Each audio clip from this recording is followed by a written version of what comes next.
Hello friends, welcome our channel MCQ centre. तो दोस्तों, मैं आपको स्पेसिफिक रिलीफ एक्ट 1963 का प्रैक्टिस सेट करवा रहा हूँ। पहला पार्ट हो चुका है, दूसरा पार्ट स्टार्ट करते हैं। अगर अभी तक आपने चैनल को सब्सक्राइब नहीं किया तो सब्सक्राइब कर लें, लाइक कर लें और दोस्तों के पास शेयर ज़रूर कर दें। और बेल आइकन को तो दबाना बिल्कुल मत भूलें, क्योंकि उससे क्या होता है कि जब मैं वीडियो अपलोड करता हूँ तो नोटिफिकेशन आप तक पहुँच जाता है और आप तुरंत उसको आसानी से देख सकते हैं। आपको इधर उधर भटकने की ज़रूरत नहीं होती है। तो दोस्तों, स्टार्ट करते हैं। तो किसी सिविल न्यायालय को विशेष न्यायालय अभिहित करने की शक्ति प्राप्त है। तो किसी सिविल न्यायालय को विशेष न्यायालय अभिहित करने की शक्ति किसको प्राप्त है? तो यह प्राप्त है उच्च न्यायालय के मुख्य न्यायमूर्ति के परामर्श से राज्य सरकार को, यानी विकल्प सी सही है। विशेष न्यायालय किन संविधाओं से संबंधित विवादों का अवधारण करेंगे? सिविल प्रकृति और संरचनात्मक परियोजना से संबंधित संविधाओं की बाबत ए एवं बी, ना तो ए ना तो बी। तो इसमें जो करेक्ट आंसर है वो है बी, और संरचनात्मक परियोजना से संबंधित संविधाओं की बाबत। अगला जो है आपका 52, विशिष्ट अनुतोष अधिनियम के अधीन संस्थित वादों का निपटारा सामान्यतः कितने माह के भीतर कर दिया जाना चाहिए? तो इसका निपटारा जो है कर दिया जाना चाहिए आपका 12 माह के भीतर, यानी विकल्प जो है आपका सी सही है। अधिनियम के अधीन संस्थित वादों का शीघ्र निपटारा करने का प्रावधान किस धारा में किया गया है? तो यह किया गया आपका 20 में किया गया है। विकल्प आपका बी सही है। अगला जो है आपका 54, धारा 20 की सामान्य अवधि में न्यायालय कितनी अवधि बढ़ा सकता है? तो इसमें जो आपका करेक्ट आंसर है वो है आपका कुल मिलाकर 6 माह वह बढ़ा सकता है। विकल्प बी सही है। विशिष्ट अनुतोष संशोधन अधिनियम 2018 द्वारा निम्नलिखित में से कौन सी धारा प्रतिस्थापित की गई है? तो इसमें जान लें कि कौन सी धारा प्रतिस्थापित की गई है। तो वह की गई है उपर्युक्त सभी, यानी कि 10, 14, 20 उपर्युक्त सभी धाराएं प्रतिस्थापित की गई हैं। विशिष्ट अनुतोष संशोधन अधिनियम 2018 द्वारा निम्न में से कौन सी धारा अंतः स्थापित की गई है? तो इसमें अंतः स्थापित की गई धारा जो है 20 का और 14 का, यानी कि सभी जो है अंतः स्थापित की गई हैं, यानी कि फिर से इसमें उनको रखा गया है। विशिष्ट अनुतोष के बाद के साथ साथ निम्नलिखित अनुतोष की मांग की जा सकती है: संपत्ति के आधिपत्य के लिए, संपत्ति के विभाजन और अलग आधिपत्य का अग्रिम राशि की वापसी के लिए, अन्य अनुतोष के लिए जिसके लिए वह अधिकृत हों, उपर्युक्त सभी। तो इसमें जो आपका करेक्ट आंसर है वो है उपर्युक्त सभी। अगला जो है प्रश्न आपका 58, विलेखों के परिशोधन का अर्थ है विलेख में सुधार करना, विलेख का नवीकरण करना, विलेख को मनसूख करना, उपर्युक्त सभी। तो इसमें जो है करेक्ट आंसर है विलेख में सुधार करना। विलेखों का परिशोधन मात्र इस आधार पर नहीं किया जा सकता कि उसका निष्पादन कपट या पारस्परिक भूल से किया गया है। किसी एक पक्ष ने भूल बस निष्पादन कर दिया है। परिशोधन के बिना अन्याय होने की संभावना उपर्युक्त में से कोई नहीं। तो इसमें जो करेक्ट आंसर है वो है बी, किसी एक पक्ष ने भूल बस निष्पादन कर दिया है। विलेखों का परिशोधन मात्र इसी आधार पर नहीं किया जा सकता है। जबकि पक्षकारों के कपट या पारस्परिक भूल के कारण कोई लिखित संविदा या अन्य लिखित उनके वास्तविक आशय को अभिव्यक्त नहीं करती, तब दोनों में से कोई पक्षकार या उसका हित प्रतिनिधि लिखित को परिशोधित करने का बात संस्थित कर सकेगा। वादी किसी ऐसे वाद में जिसमें लिखित के अधीन उद्भूत कोई अधिकार विवाद हो, अपने अभिवचन में दावा कर सकेगा कि लिखित परिशोधित की जाए। तीसरा विकल्प है ए एवं बी दोनों, चौथा है उपर्युक्त में से कोई नहीं। तो इसमें जो आपका करेक्ट आंसर है वो है विकल्प सी, ए एवं बी दोनों सही है। लिखितों की परिशुद्धि की जा सकती है जब लिखित पक्षकारों के कपट के कारण वास्तविक आशय अभिव्यक्त नहीं करती, जब लिखित पक्षकारों के पारस्परिक भूल के कारण वास्तविक जो है आशय अभिव्यक्त नहीं करती। ए एवं बी दोनों स्थितियों में, उपर्युक्त में से कोई नहीं। तो इसमें जो आपका करेक्ट आंसर है वो है सी।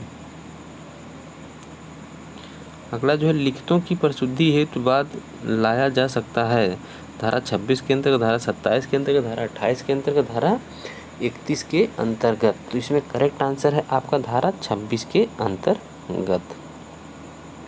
विकल्प ए सही है। असत्य कथन इंगित कीजिए। धारा 26 के अधीन लिखित की परिशुद्धि के लिए लाए गए बाद में न्यायालय जो है लिखित की परिशुद्धि के अतिरिक्त अन्य अनुतोष प्रदान कर सकेगा। किसी भी पक्षकार को अनुतोष अनुरक्त नहीं किया जाएगा जब तक कि उसका विनिर्दिष्ट दावा न किया गया हो। अपवचन में अनुतोष का दावा करने, संशोधन करने की अनुमति कार्यवाही के किसी भी प्रक्रम पर दे सकता है, ना तो अन्य अनुतोष अनुदत्त करेगा, ना ही अभिवचन में अनुतोष हेतु संशोधन करने की अनुमति देगा। तो इसमें जो आपका जो असत्य कथन है वह है आपका 63 का डी। संविदा में हित रखने वाला व्यक्ति संविदा के विखंडन का अनुतोष प्राप्त करने के लिए शर्तों का पूरा किया जाना आवश्यक है। विकल्प है संविदा का शून्यकरणीय होना, संविदा का अवैध होना, उपयुक्त ए एवं बी दोनों। तो इसमें जो आपका करेक्ट आंसर है वह है सी। न्यायालय संविदा का विखंडन नामंजूर कर सकेगा जहां वादी ने संविदा को अनुसमर्थित कर दिया है। परिस्थितियों में परिवर्तन के कारण पक्षकारों को उसी स्थिति में सारता प्रत्यावर्तित नहीं किया जा सकता। पर व्यक्ति ने संविदा के अस्तित्व के दौरान सद्भावपूर्वक सूचना के बिना और मूल्यार्थ हित अर्जित कर लिया, उपयुक्त सभी। तो इसमें जो है आपका करेक्ट आंसर है वह है सी। न्यायालय कब लिखत को रद्द कर सकता है? जब वह शून्य हो, जब वह शून्यकरणीय हो, जब वह शून्यकरणीय, उपयुक्त में से कोई नहीं। तो 66 का जो आपका करेक्ट आंसर है, जब वह शून्य या शून्यकरणीय हो तब उसको लिखत को रद्द कर सकता है न्यायालय। शून्यकरणीय लिखत को रद्दकरण हेतु बाद लाया जा सकता है किस धारा के अंतर्गत? ऐसा बाद लाया जा सकता है तो धारा 31 के अंतर्गत लाया जा सकता है।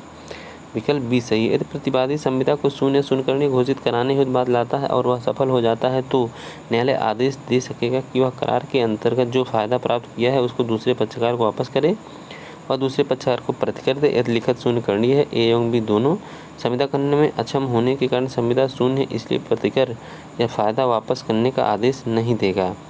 अब इसमें जो आपका करेक्ट आंसर है वह है आपका सी, ए एवं बी दोनों, यानी कि जो फायदा प्राप्त किया है दूसरे पक्षकार को वापस कर दे और दूसरे पक्षकार को प्रतिकर दे यदि लिखत शून्यकरणीय है।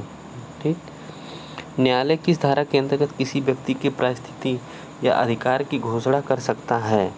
तो यह कर सकता है धारा 34 के अंतर्गत, यानी विकल्प बी सही है। निम्न कथनों में असत्य कथन है। न्यायालय किसी व्यक्ति के अधिकार या हैसियत की घोषणा कर सकता है। वादी के लिए आवश्यक नहीं है कि वह घोषणात्मक बाद में अतिरिक्त अनुतोष की मांग करे। न्यायालय घोषणा नहीं करेगा जहां वादी हक की घोषणा मात्र के अतिरिक्त कोई अनुतोष मांगने योग्य होते हुए वैसा करने का लोभ करे, उपरोक्त में से कोई नहीं।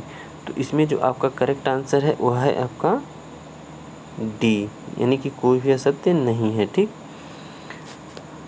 अब इसमें जो आंसर है आपका डी वह सही है। अगला जो प्रश्न है आपका 71, धारा 34 के अंदर हैसियत या अधिकार की घोषणा का प्रभाव है वादी पर बाध्यकारी है, प्रतिवादी पर बाध्यकारी है, वादी प्रतिवादी और उससे उत्पन्न अधिकार के अधीन दावा करने वाले व्यक्ति पर बाध्यकारी है, उपयुक्त में से कोई नहीं। तो इसमें जो आपका विकल्प सी सही है, वादी प्रतिवादी और उससे उत्पन्न अधिकार के अधीन दावा करने वाले व्यक्ति पर बाध्यकारी है। न्यायालय परिस्थिति या किसी संपत्ति में अधिकार की घोषणा नहीं करेगा जब वादी केवल हक की घोषणा के लिए बाद लाता है, जबकि वह अन्य कोई अनुतोष मांग सकता था। संपत्ति में कब्जे की मांग करता है, स्वत्व के आधार डिग्री की मांग करता है, उपयुक्त सभी। तो इसमें जो आपका करेक्ट आंसर है 72 में वह है ए, केवल हक की घोषणा के लिए बाद लाता है जबकि वह अन्य कोई अनुतोष मांग सकता था। ठीक। तो ऐसी स्थिति न्यायालय परिस्थिति या किसी संपत्ति में अधिकार की घोषणा नहीं करेगा। जहां घोषणात्मक बाद के पक्षकारों में से कोई पक्षकार न्यासी है वहां घोषणात्मक डिग्री से आबद्ध है।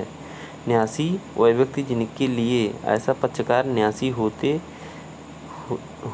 यदि घोषणा की तारीख को उनका अस्तित्व होता या हितकारी। ठीक। ए एवं बी दोनों उपयुक्त में से कोई नहीं। तो इसमें 73 में आपका जो करेक्ट आंसर है वह है बी।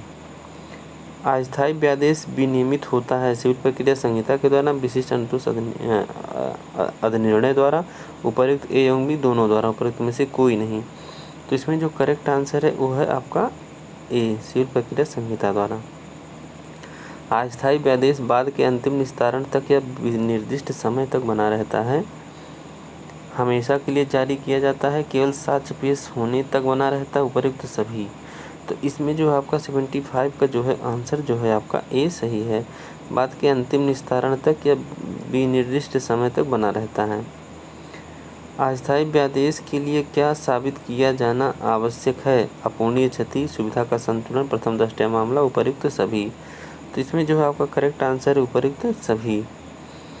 स्थायी व्यादेश जारी किया जाता है बाद के विचाराधीन काल में, बाद के किसी भी प्रकरण पर, बाद के गुण दोष के आधार पर, सुनवाई के पश्चात अंतिम निस्तारण पर, उपर्युक्त में से कोई नहीं। तो इसमें जो है आपका सी, बाद के गुण दोष के आधार पर, सुनवाई के पश्चात अंतिम निस्तारण पर स्थायी व्यादेश जारी किया जाता है। अस्थायी एवं शाश्वत व्यादेश किस धारा में परिभाषित हैं? तो यह परिभाषित है आपका सेक्शन 37, यानी विकल्प बी आपका सही है। निवारक अनुतोष न्यायालय के विवेकानुसार हो सकता है अस्थायी, शाश्वत, अस्थायी या शाश्वत निषेधात्मक। तो 79 का आपका विकल्प सी सही है। सही सुमेलित कीजिए। धारा 37 अस्थायी या शाश्वत व्यादेश, धारा 38 शाश्वत व्यादेश नामंजूर, 39 आज्ञापक व्यादेश, 41 घोषणात्मक डिक्री। तो इसमें जो है आपका 80 में सही नहीं है, तो जो है डी जो है वह सही नहीं है, डी जो है वह सही नहीं है। तो घोषणात्मक जो है आपका डिक्री जो है दोस्तों, घोषणात्मक डिक्री के जो प्रावधान है वह आपका कहाँ पर किया गया है? तो यह आपका इसमें जो बता रहा है कि घोषणात्मक डिक्री जो है 41 जो है वह सही नहीं। तो दोस्तों घोषणात्मक डिक्री जो है आपका 34 में दिया गया, सेक्शन 34 में। व्यादेश नामंजूर किया जा सकता है जब वह न्यायिक कार्यवाही को अवरुद्ध करने के लिए संस्थित हो, किसी व्यक्ति को अभियोजन करने से अवरुद्ध करने के लिए संस्थित हो, जब वादी का उस मामले में व्यक्तिगत हित ना हो, उपर्युक्त सभी। तो इसमें जो आपका करेक्ट आंसर है 81 का, वह उपर्युक्त सभी। व्यादेश के स्थान पर या उसके अतिरिक्त नुकसानी का दावा किया जा सकता है, नहीं किया जा सकता, ए एवं बी दोनों उपर्युक्त में से कोई नहीं। तो इसमें जो आपका सही है किया जा सकता है,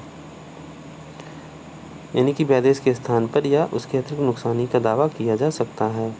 व्यादेश के स्थान पर या उसके अतिरिक्त नुकसानी की मांग वादी कर सकता है, तो किस सेक्शन के अंतर्गत कर सकता है? वह धारा 40 के अंतर्गत कर सकता है, विकल्प ए सही है। व्यादेश के प्रकार हैं शाश्वत, अस्थायी, निषेधात्मक, सकारात्मक, उपर्युक्त सभी, विकल्प जो है आपका ई सही है। निषेधात्मक व्यादेश द्वारा किसी कार्य को करने से रोका जाता है, किसी कार्य को करने के लिए कहा जाता है, यथास्थिति बनाए रखने का आदेश दिया जाता है, उपर्युक्त सभी। तो इसमें जो है आपका 85 का विकल्प ए सही, किसी कार्य को करने से रोका जाता है। आज्ञापक व्यादेश दिया जाता है यथास्थिति को बनाए रखने के लिए, किसी विशेष कार्य को करने के लिए, किसी विशेष कार्य को ना करने के लिए, उपर्युक्त में से कोई नहीं। तो इसमें जो है आपका किसी विशेष कार्य को करने के लिए मैंडेटरी जो इंजंक्शन है वह दिया जाता है। धारा 41 के दिन व्यादेश अनुदत्त नहीं किया जा सकता जब बाद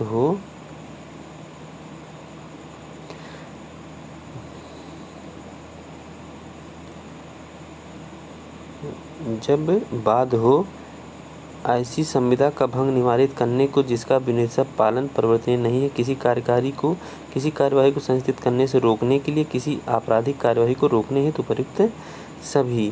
तो इसमें जो आपका करेक्ट आंसर हुआ है उपर्युक्त सभी। यहाँ कूट दिया है, इसको सुमेलित करना है आपको। तो इसमें दिया है सेक्शन 6 स्थावर संपत्ति से बेकब्जा किए गए व्यक्ति द्वारा बाद घोषणात्मक आज्ञप्ति, उसका शाश्वत व्यादेश और आज्ञापक व्यादेश। तो इसमें जो आपका विकल्प सही है वो है ए आपका, क्योंकि सभी एक दूसरे के जो सामने वह सही हैं, यानी कि अपराधान इसमें है या इसमें। ठीक। अस्थायी व्यादेश के संबंध में गलत कथन का पता लगाइए। निवारक अनुतोष न्यायालय के विवेकानुसार अनुदत्त किया जाता है, विनिर्दिष्ट समय तक या न्यायालय के अग्रिम आदेश तक बना रहता है, सिविल प्रक्रिया संहिता द्वारा विनियमित होता है, बाद के किसी भी प्रकरण पर प्रदत्त नहीं किया जा सकता है। तो इसमें जो आपका करेक्ट आंसर है वो है आपका डी, यानी कि बाद के किसी भी प्रकरण पर प्रदत्त नहीं किया जा सकता। विशिष्ट अनुतोष अधिनियम के किसी धारा में व्यादेश नामंजूर करने के आधार दिए गए हैं। तो किस धारा में व्यादेश नामंजूर करने के आधार दिए गए हैं? तो दिए गए हैं धारा 43 में दिए गए हैं व्यादेश नामंजूर करने के आधार। आपके व्यादेश नामंजूर करने के आधार जो हैं आपके दिए हैं 90 का जो है आपका ये 41 में दिया गया है दोस्तों। आपका जो व्यादेश नामंजूर करने के आधार, ठीक है, तो यहाँ पर जो है आपका ये उसमें जो आंसर दिया था वो गलत दिया है। तो आपका ये इसमें करेक्ट आंसर जो है वो है आपका 41। अध्यादेश नामंजूर करने के आधार जो हैं वह दिए हैं 41 में। ठीक है, यानी कि आपका जो विकल्प है वह बी सही है। अधिनियम का कौन सा प्रावधान घोषणा के संबंध में विचार करता है? तो अधिनियम का जो प्रावधान है वह 35 जो है वो घोषणा के संबंध में विचार करता है, यानी विकल्प जो है आपका बी सही है। अगला जो है आपका घोषणा के प्रभाव के बारे में। ठीक, न्यायालय संविदा का विखंडन नामंजूर कर सकेगा जहां वादी ने संविदा को अनुसमर्थित कर दिया है, जहां संविदा वादी द्वारा शून्यकरणीय है पर व्यक्ति ने संविदा के अस्तित्व के दौरान सद्भावपूर्वक सूचना के बिना और मूल्यार्थ हित अर्जित कर लिए हैं, जहां विखंडन के लिए ईप्सित संविदा का भाग उसके अवशिष्ट भाग से पृथक्करणीय ना हो। तो इसमें जो आपका करेक्ट आंसर है वह है बी, जहां संविदा वादी द्वारा शून्यकरणीय है, न्यायालय संविदा का विखंडन नामंजूर कर सकता है। अगला जो है आपका 93, निम्नलिखित में से किस प्रकरण में संविदा का विखंडन न्यायालय द्वारा न्याय निर्णीत किया जाएगा? जहां वादी ने संविदा का समर्थन किया, जहां संविदा के लिए पर व्यक्तियों ने सद्भावपूर्वक अधिकार अर्जित कर लिए हो, जहां संविदा वादी द्वारा शून्यकरणीय हो, जहां विखंडन के लिए ईप्सित संविदा का भाग उसके अवशिष्ट भाग से पृथक्करणीय ना हो। तो 93 का जो है आपका विकल्प जो है आपका सी सही है, जहां संविदा वादी द्वारा शून्यकरणीय हो। अधिनियम का कौन सा प्रावधान घोषणा के प्रभाव के संबंध पर विचार करता है? तो घोषणा के प्रभाव जो है आपका दिया है 35 में।